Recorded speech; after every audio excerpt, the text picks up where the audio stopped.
Sonte në mbrëmje u komentua darka e Eglit dhe Gjestit ku sqaruan me njëri tjetrin.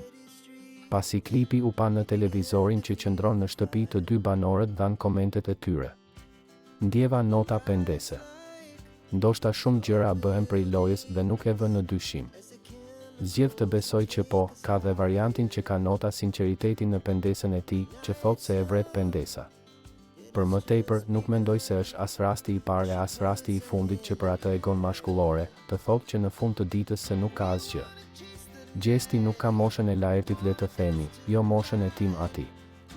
Gaboj. Por nuk dua të jetojmë me pengje. Ndoshta nesër nuk mund të zgjohemi nga gjumi. Nuk dua të pendohem, tha Egli.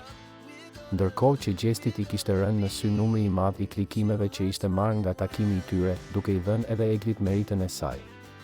Nuk e besoj që është e vërtet ato që më thonë. Nuk e kam bërë vetëm këtë sukses, por që dhe Egli ka ndikim në këtë. Kemi arritur të kemi një komunikim të mirë. Falje kam kërkuar. Nuk e kam kuptuar atë që kam thënë. Dhe unë kam vepruar me kokën time, tha Gjesti, pasi banorët e ironizuan se e kishte mendjen te klikimet.